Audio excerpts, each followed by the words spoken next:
When you think of animated movie villains, Disney probably comes to mind first. Maleficent with her dramatic horns and flowing black cape. Jafar with his theatrical red outfit and serpent staff. Scar with his dark mane and royal arrogance. These villains are iconic, memorable, and undeniably entertaining to watch.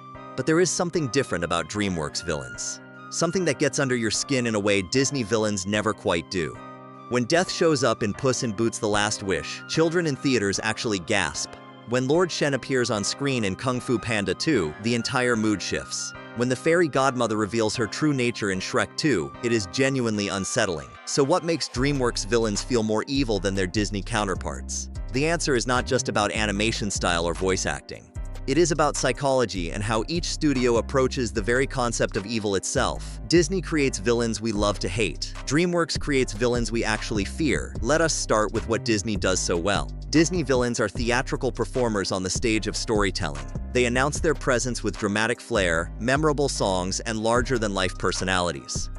When Ursula takes center stage in The Little Mermaid, she is performing for us as much as she is for Ariel. Her tentacles writhe through her underwater lair as she belts out poor unfortunate souls, explaining her entire scheme with delicious detail. This theatrical approach serves a specific purpose in Disney storytelling. These villains represent external obstacles that heroes must overcome. They are dark mirrors of the protagonist's journey, embodying everything the hero must reject to grow. Jafar represents the hunger for power that Aladdin must resist. Gaston embodies the shallow vanity that Belle sees through. Scar symbolizes the corruption of responsibility that Simba must eventually embrace properly. Disney villains also tend to be surprisingly fair in their evil. They explain their plans, they give heroes chances to surrender, and they often honor their bargains exactly as promised. Ursula uses the illusion of a fair contract to trap her victims. She delivers exactly what she promised, legs for a voice, but the true evil lies in her active sabotage, stepping in to hypnotize Eric and ensure Ariel can never win the rigged game.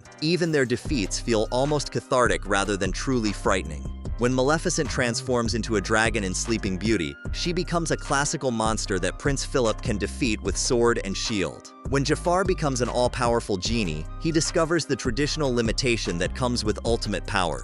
These villains become obstacles to overcome rather than genuine sources of dread. The voice acting in Disney films reinforces this theatrical quality. Actors like Jeremy Irons as Scar, Pat Carroll as Ursula, and James Woods as Hades deliver performances that are clearly meant to be enjoyed. They are hamming it up, chewing the scenery, making sure every line crackles with personality. Even when they are threatening the heroes, there is an underlying entertainment value that keeps audiences engaged rather than genuinely disturbed. Disney's visual design philosophy also supports this approach. Disney villains are often the most visually striking characters in their respective films. Maleficent's sharp angular features and dramatic coloring make her instantly memorable. Cruella de Vil's black and white hair and flowing fur coat turn her into a fashion statement as much as a threat. Even when they are meant to be frightening, Disney villains are designed to be looked at, admired, and remembered. This brings us to Maleficent, where Disney's approach becomes crystal clear. Disney villains are everywhere in the company's retail empire. Maleficent has her own makeup line. Ursula appears on coffee mugs and t-shirts. Children dress up as these characters for Halloween without a second thought. Disney has built an entire brand around villain popularity because their villains are designed to be appealing even in their evil. But step into the world of DreamWorks animation, and the entire philosophy shifts. DreamWorks villains do not perform for the audience. They exist for themselves, pursuing their goals with a cold efficiency that feels genuinely menacing. When Lord Shen glides through the palace halls in Kung Fu Panda 2, his white peacock feathers trailing behind him, he is not putting on a show. He is a weapon of mass destruction moving with deadly purpose through the ornate Chinese architecture of his ancestral home. The psychological approach is completely different. Where Disney villains represent external challenges, DreamWorks villains attack the hero's internal fears and insecurities. They do not just want to defeat the hero. They want to break them psychologically, to prove that the hero's fundamental beliefs about themselves and the world are wrong. Lord Shen does not just want to conquer China with his cannon fleet. He wants to prove that Poe's journey of self-discovery is meaningless, that inner peace is an illusion, and that the past will always define who you are. When he confronts Poe in the metalworking factory, surrounded by molten steel and industrial machinery, he does not threaten Poe's life. He threatens Poe's identity. Death in Puss in Boots: The Last Wish takes this psychological warfare even further. This is not a villain with a grand scheme or a kingdom to conquer. Death exists to remind Puss that his swashbuckling lifestyle has consequences, that his arrogance and waste of lives has been noticed by forces beyond his understanding. When Death appears in the tavern, his massive frame silhouetted against the firelight, the entire atmosphere changes from adventure story to psychological horror. The genius of Death as a villain is that he is not technically wrong. Puss has wasted 8 of his 9 lives through reckless behavior and ego. Death is not some cosmic injustice. He is a consequence that Puss has been avoiding through luck and skill, finally catching up. When Death's red eyes glow in the darkness of the forest, surrounded by towering pine trees, he represents something far more terrifying than any Disney villain. He represents accountability. The Fairy Godmother in Shrek 2 operates on similar psychological principles. On the surface, she appears to be everything a fairy godmother should be. Her lavish pink dress sparkles in the light of her ornate carriage. Her smile seems warm and grandmotherly. Her magic wand glimmers with possibility. But underneath this comforting exterior lies something far more sinister than any Disney villain ever attempted. The Fairy Godmother does not want to destroy Far, Far Away. She wants to corrupt it, to turn the kingdom's desire for happiness into a tool for her own control. She preys on Fiona's insecurities about her appearance, on Harold's guilt about his past, and on society's prejudices against ogres. When she reveals her true nature in her potion factory, surrounded by bubbling cauldrons and magical ingredients, the horror is not in her appearance. It is in the realization that she has been manipulating everyone's deepest desires all along. This brings us to a crucial difference in how the two studios handle villain motivation. Disney villains want things. They want power, beauty, revenge, or control. Their motivations are clear and often relatable on some level. Even Jafar's desire for ultimate power makes sense as an extension of his position as royal advisor. DreamWorks villains want to prove things. Lord Shen wants to prove that Kung Fu and inner peace are powerless against technology and ruthless efficiency. The Fairy Godmother wants to prove that happiness can be bought, sold, and controlled by those clever enough to manipulate the market.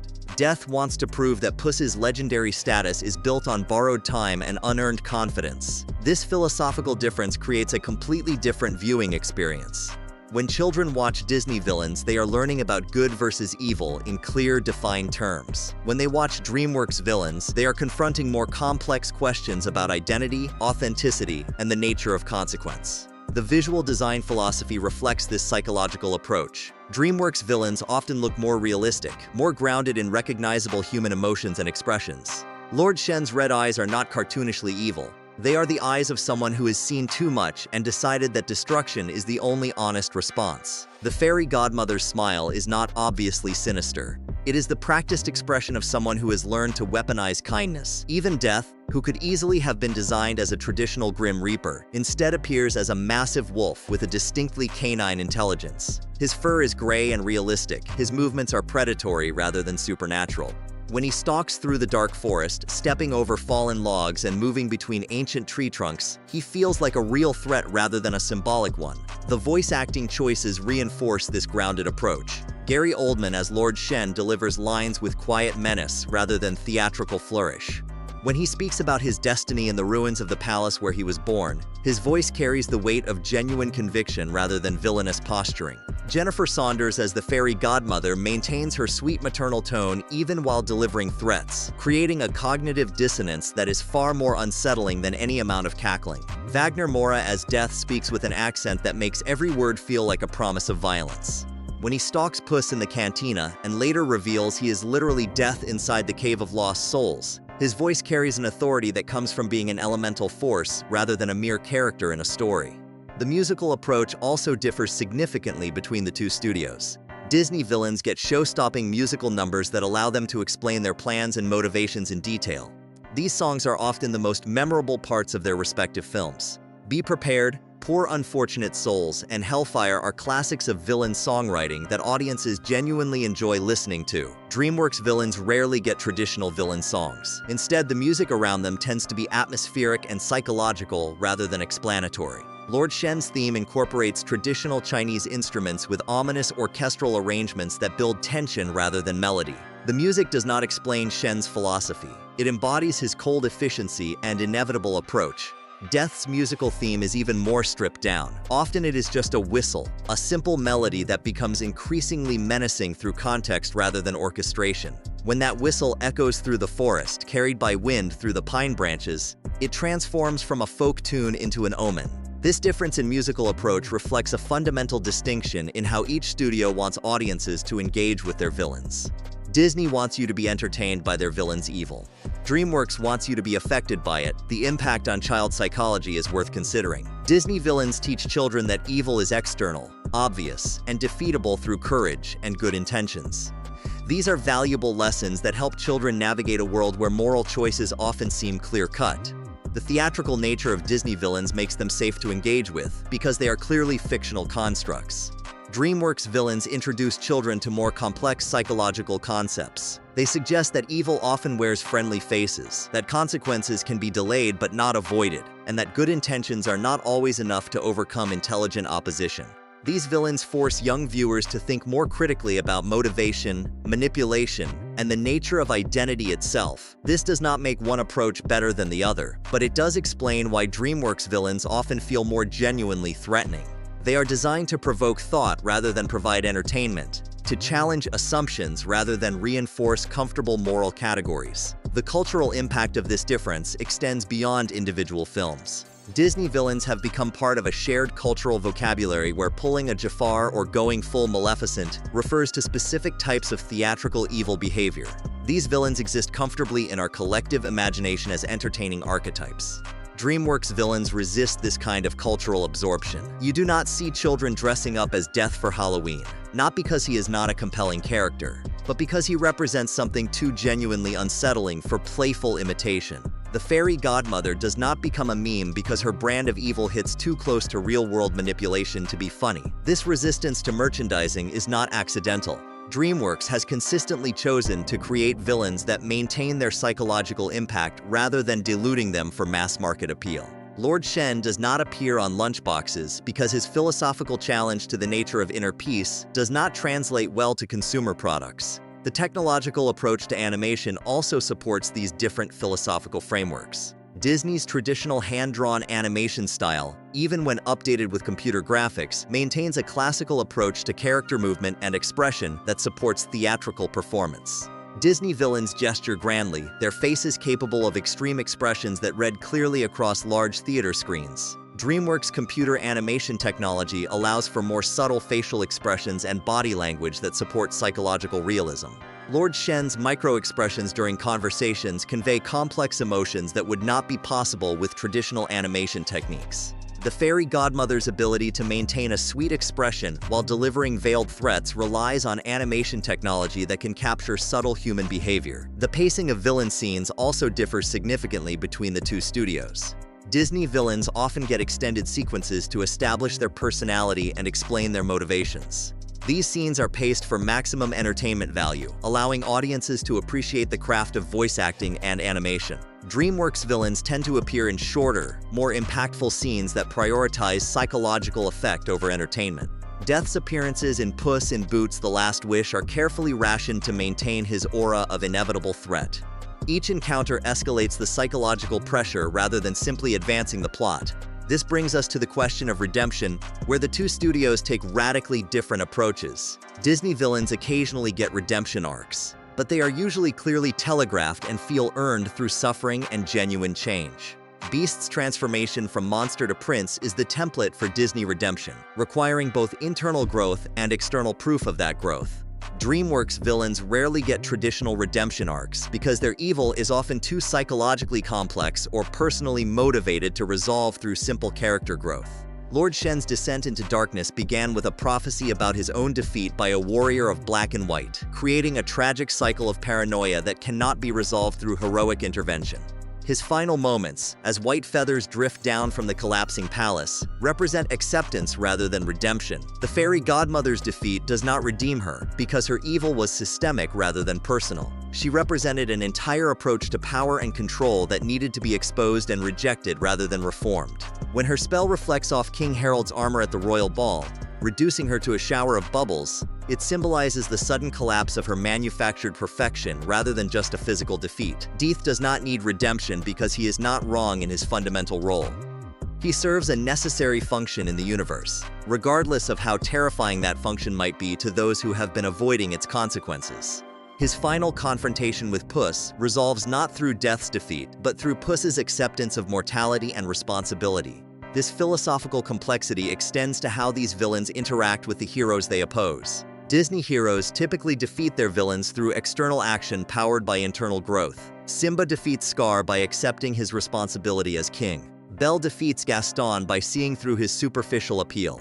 The internal growth enables the external victory. DreamWorks heroes often defeat their villains by rejecting the villain's psychological framework rather than simply overpowering them. Po defeats Lord Shen not by proving that Kung Fu is stronger than cannons, but by achieving the inner peace that Shen insists is impossible. Puss defeats Death not by outfighting him, but by demonstrating that he has learned to value his remaining life. Shrek's victory over the Fairy Godmother comes through rejecting her definition of happiness and embracing his identity. The climactic battle is not about magic versus strength. It is about authentic identity versus manufactured perfection. This difference reflects a deeper distinction between threat models. Disney villains threaten the hero's world and safety, while DreamWorks villains threaten the hero's sense of self and fundamental beliefs. The long-term impact is evident in how audiences remember these characters. Disney villains become beloved pop culture figures, celebrated at themed parties for their songs and entertainment value. DreamWorks villains are remembered for their psychological impact. Discussions about death or Lord Shen provoke ongoing philosophical thought rather than simple nostalgia. This divide influences the wider animation industry. Studios like Pixar and Illumination follow the Disney model, creating entertaining antagonists. Meanwhile, others embrace DreamWorks' psychological realism to craft genuinely unsettling threats. Social media and the streaming era amplify this contrast. Disney villains generate memes, fan art, and appreciation posts, whereas DreamWorks villains generate deep analysis threads and philosophical discussions. Which approach creates better villains?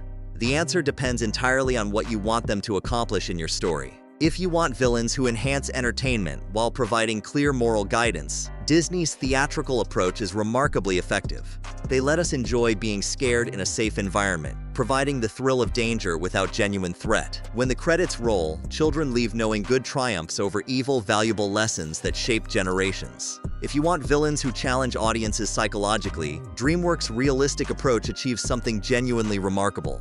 Their genius lies not in obvious evil, but in uncomfortable truth. Death is coming, authority figures abuse power, and the past shapes us. They force us to confront realities we would rather avoid, leaving us with lingering questions about identity and consequence. This prepares young minds for a world where moral choices are rarely simple and evil rarely announces itself with a song. Both approaches have their place in storytelling, but if you want to understand why some antagonists feel genuinely threatening rather than simply entertaining, look at what they attack. Disney villains attack the hero's world. DreamWorks villains attack the hero's soul. This is why DreamWorks villains feel more evil. Entertaining evil is safely contained. Evil that forces us to question ourselves is genuinely disturbing. In a world where dangerous threats often come with smiles and good intentions, villains that teach us to question are the ones we need most. They do not just want to win. They want to prove that everything you believe about yourself is wrong. And sometimes they are not entirely incorrect.